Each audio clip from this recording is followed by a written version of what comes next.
Good morning. Well, today I am going to make the most delicious, versatile tomato sauce you'll ever have. I just used up the very last jar, heck, only a month ago, and I need to have more of my tomato sauce.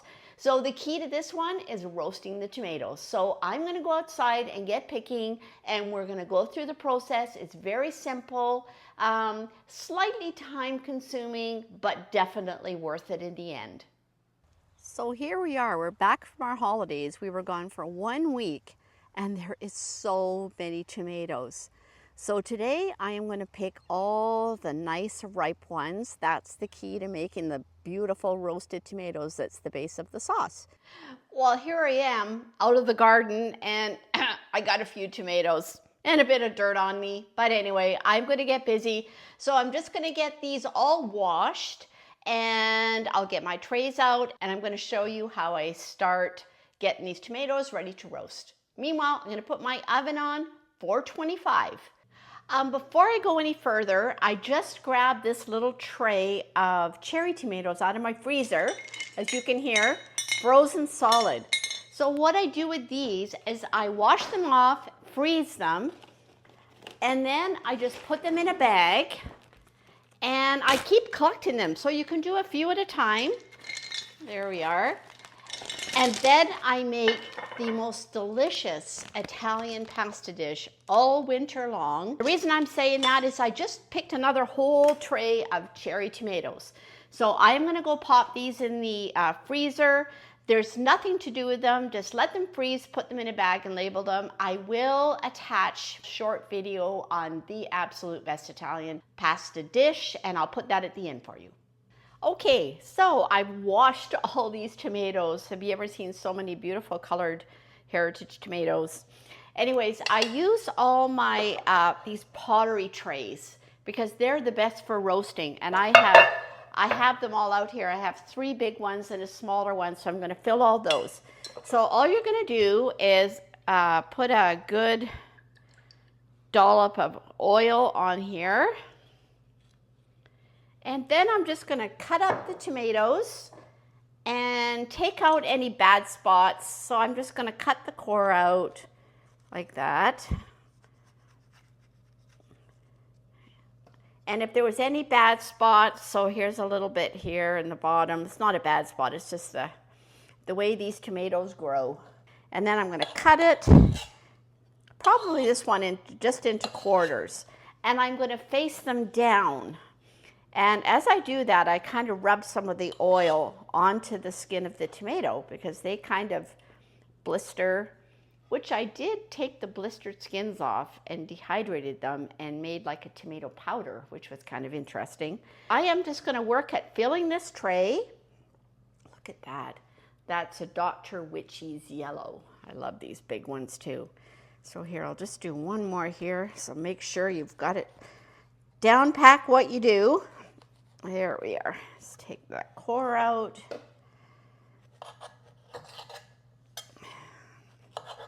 Like I say, quarters is probably pretty good here. And there, we're just going to put them all on my tray. Let's take that mark out. Okay, when I get this tray all filled up, I'll come and show you what I sprinkle on the top. Here's my tray all filled up. I crowd them in quite a bit there and get it good and full. So now I'm just going to sprinkle salt on the top. And I need some pepper. There we are, pepper. I am going to use a little bit of my smoked paprika, which is what I just made this year from my paprika peppers.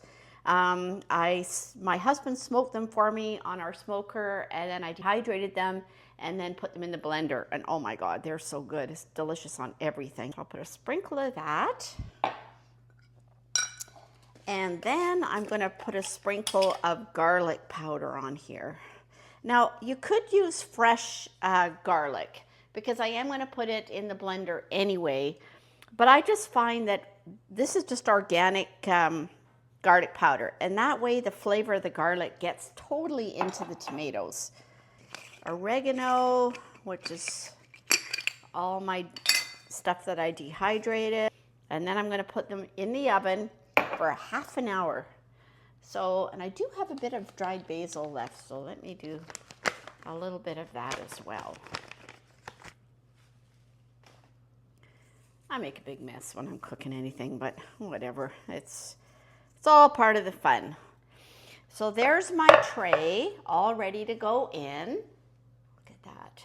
Now before I actually pop it in, I'm just going to put one more splash of olive oil over the top. There. I do have one pepper in here that I picked thinking it was a sweet one, and it's hot, so I'm going to add that to it just for a tiny bit of zip. There we are. I'm going to continue on doing all these trays in behind me, and then I'm going to pop them into the oven, 425 for half an hour. And when they come out, they will be like some blistery black spots. That's absolutely perfect. If you don't have time to make all the sauce, or if you don't have enough tomatoes to make it worthwhile, what I did, because we just came back from holidays, the night before I roasted a bunch of the tomatoes, and then I just put the roasted tomatoes, I just dropped them all into these freezer bags. It's still frozen here because I'm going to add this to my pan when I get all these done. That you can do. Then just pop it into the freezer until you get around to having the time to make the sauce. Alrighty, so I'm going to continue on with these trays here, and I'll be back. Let's get all these in the oven.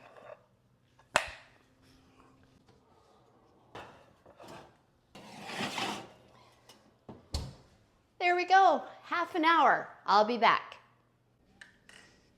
Okay, I've just taken these all out of the oven. Be really careful though, because obviously they're hot, but also there's a lot of liquid in the trays. So I drain that liquid off. That saves so much time in trying to boil down the sauce to make it thicker.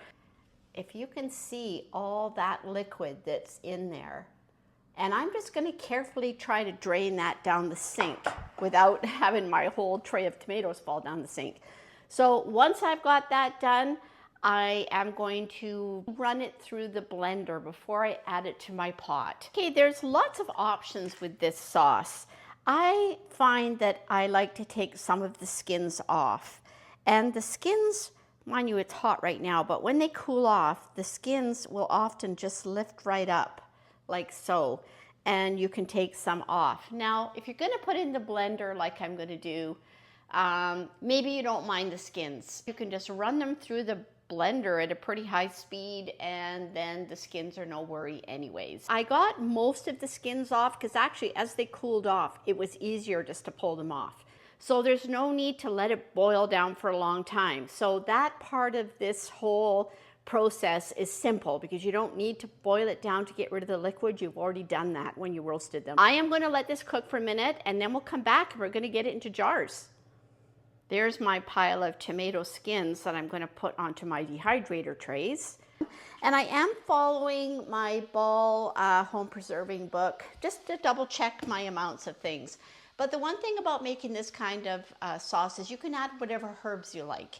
So I've done that, and also for the Italian blend you can add onions and peppers. So I actually roasted a tray of my peppers and onions out of the garden, and then added that as well. Now you don't need to do that. If you just want to leave it as tomato sauce just with herbs and salt and pepper, that's totally fine. So I'm just waiting for it to boil, and I've got my Presto canner just warming up, and I'm going to start getting these things processed. I'm going to put, as it called for, a tablespoon of lemon juice and a half a teaspoon of salt in each jar. So that's where I definitely like to stick to more or less the Ball canning book rules. I'm going to use my 2-cup measuring cup to fill these jars. Otherwise, I'm going to be here all day. And it's a 1/2 inch headspace, as we usually do. There we go. And I have vinegar on this little cloth here, which I'm going to wipe the rim. And I will get my little stick just to debubble anything that might be in there. Usually it's pretty good when you're just doing sauce. And I'm going to grab a lid and my lid, and that is it. Finger tight, and there we go. Ready to go in my canner. It's quite orange because of all my yellow and orange tomatoes.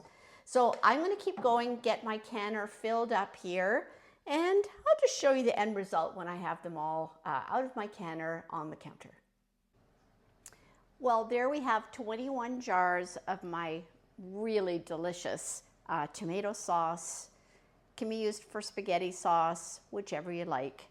Hope you'll give that a try though. It's really delicious and it makes all the difference in the world, the roasting of the tomatoes.